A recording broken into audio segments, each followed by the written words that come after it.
The song I play in the morning when I wake up so that I'm jazzed for the day is a Superman song. It's called What Am I Gonna Do When I'm Not Saving the World? This is it. This is what you do. Yeah, this is 1 minute at a time, Star Trek The Motion Picture with my friends. Hello, I'm Mark on the Search for Trek. Welcome to 1 Minute at a Time. With me, as usual, my good friends Izaak from Tasmania. That's a big t-shirt. And Goodwill from the United Kingdom of Great Britain and Northern Ireland. Great to be here, Mark. This is the show where we watch and dissect each and every minute of the greatest story ever told, Star Trek The Motion Picture. Like I said, and like it says right there, 1 minute at a time. We had such a good episode last week. Last week was amazing. We had our first tactical, the first word uttered in the months that we've been doing this. Wow. Today we are watching minute 6. Oh, it's going to be so good. All right, this is minute 6, Star Trek The Motion Picture Director's Edition. I'm watching it on Apple, but I encourage you to watch it on Paramount Plus or wherever you can watch Star Trek The Motion Picture Director's Cut, where you live. If you are a Patreon member, we're going to watch it now together with you. You can watch it with us. We're going to watch it this minute. We're going to talk about it. If you are not a Patreon member and you're watching this on YouTube, it's okay because we're about to describe what happens here in this minute. So anyway, see you on the other end.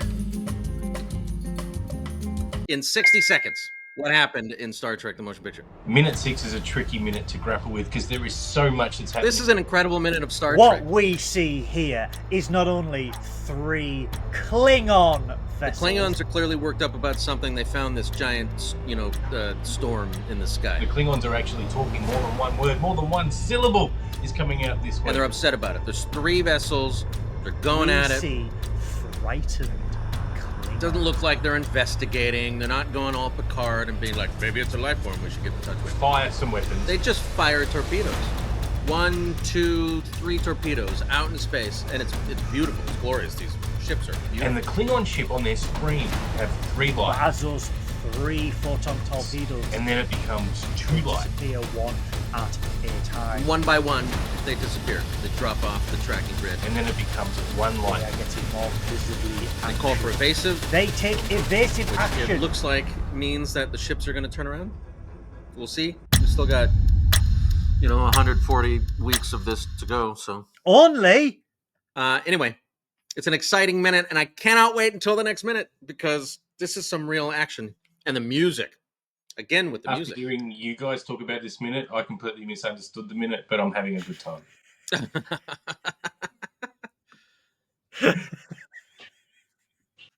That's what she said. That's what she said. How would you describe what you just experienced here in one word? Adrenaline. Oh, wow. Wow. All right. Yeah. See? This is heart-pumping 1979 sci-fi action. Suspense. Suspense.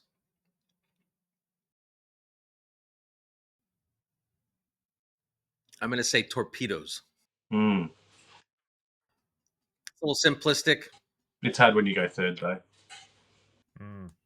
It's not the...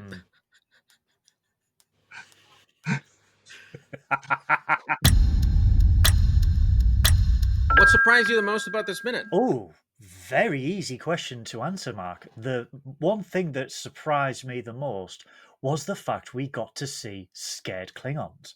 These Klingons are visibly disturbed about what's going on. I must admit, I was quite surprised by the computer readouts on this one.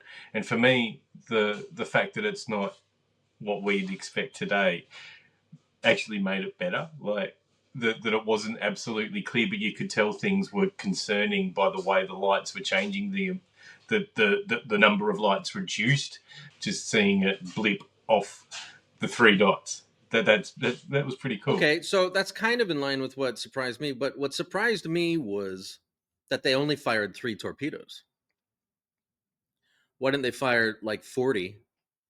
And then that super cool screen where all of those torpedoes are disappearing and nothing is happening. They're not destroying the storm in space. Oh, it's not there anymore. It was there. We're there. It's there in our head, the storm in space. We are the storm. We are a storm. It's a good point, Mark. Like Voyager only had like 47 torpedoes that weren't ever, there was always a limit there, but the limit always kind of reset. These guys could have infinite torpedoes, like Voyager did, but they only had 47. Maybe they have to manage their inventory. Logistics, you don't win wars with special effects. You win wars with logistics. Everyone knows that. What do you have any notes? Is there anything, if we were going to remake Star Trek the Motion Picture, we're sitting in a big Hollywood off conference room with a bunch of suits, what notes do we have to make this minute even better than it already is? Do you know what? I've got no notes. I have got 0 notes whatsoever. The suspense is there, the special effects are there, the music is definitely there. A good minute. Wow, no notes. That's a development meeting first. That's great. It is a really good minute. I applaud you, sir, for just admitting the obvious. All right, Izaak. I'm concerned that our uneducated audience may feel like it was a fight between the Klingon ships and the globe-shaped Federation ship, and may actually completely miss the point of this minute. So maybe we could make it a little bit clearer, a little bit more obvious that it was the Klingons firing rather than the, and what they were firing at. When you talk about the globe ship, are you talking about the globe front ship? Yes, yeah. Yeah, okay. That's a very obscure, oh my God. That's a very obscure joke. And only a mighty nerd knows what he's talking about. And I, sir, apparently am a mighty nerd. Do you have one of those, Goodwill? A globe ship? No, I do not. The Federation globe ship without this. It's not the saucer, it's the ball. I did not get the My ball. note to make this minute better would be, as I mentioned before, they should have fired 40 torpedoes instead of 3. Maybe I feel like it would have been more. You could have made it a little more intense. They were trying to make a submarine movie, is what it looks like here, which is fine. It's great. They should have fired more torpedoes. A little more confusion. Maybe a second volley. Captain Goodwill, I think, is right. This is a very good minute. It's hard to give it any real notes. Hero of the minute! What or who is the hero for this minute? The computer screen that showed the 3 torpedoes disappearing one at a time. Okay. Yes, the suspense. Yeah. Just stealing from Isaac's I am. material. Yeah, I'm a plagiarist. I'm a something. Izaak, what or who is the hero of the minute for you, man? The torpedoes are, because they're not scared and they're venturing forward. They have no fear. They're like inanimate Klingons. Yeah. The hero of this minute for me, I'm just going to go with torpedoes as well. Yes. They're good-looking torpedoes. Oh, bright orange. Forget about it. Yeah, and longer than normal light, Beams of light. whatever they're called, spikes, little spikes. Good choreography, you two. They look good.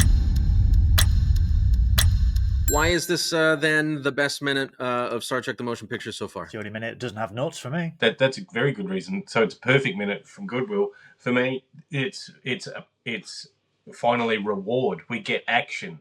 We haven't had action yet. We haven't had anything move yet. Now we've got people that are upset and scared. We've got weapons. We've got mystery. We're in a movie here, guys. Are you saying that this is when the movie begins? This is minute 1. It's actually minute 6. For anyone that's missed our first 5 minutes, they can start here. They'll be Finally, fine. the movie has started. Yeah, finally. This is the best minute so far because torpedoes. We just keep saying it. They're the hero of this minute. They're the reason it's the best minute so far. Yeah. It's the action. We've finally got some Star Trek action. It's really cool. And the music. Oh my goodness.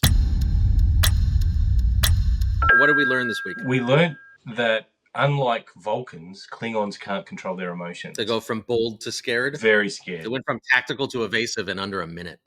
I have learned that model makers in the 1970s were so unbelievably good at their craft because these ships, man, even right up close to that warp nacelle, is so unbelievably detailed and beautiful. When you can see the nuts, yes. The nuts. Got it. I learned this week that we can actually shoot this show in under 20 minutes when we start it. Do you have any predictions for next week, gentlemen? More torpedoes. I think the Klingons will retreat. I predict there will be a surprise next week. Like a present? Like a present. Like we'll get a present. So that's our show. I want to thank you guys for jumping deep off the deep end for 1 minute of Star Trek the Motion Picture. Please like and subscribe. We have an active Patreon with lots of watch parties and other fun stuff. If you have any questions or if you disagree with our analysis or anything that we said here today, please nail us down in the comments below. Bonus points if it's funny, and you'll get deleted if you're just an asshole. Hashtag all Star Trek is good Star Trek, and hashtag no assholes allowed. Guys, I'm really close to having to go. Izaak Brown from Tasmania, thank you for joining us. I'm Izaak. I'm Izaak. And I'm Izaak.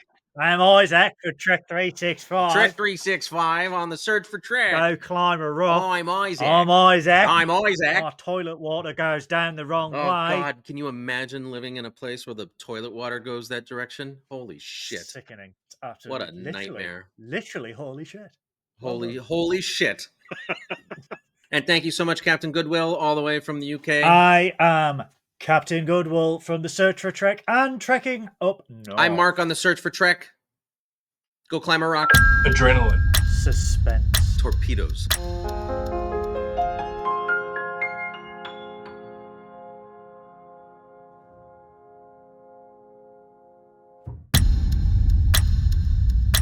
Captain Goodwill, do you have a dad joke for us? Why was the whale sad?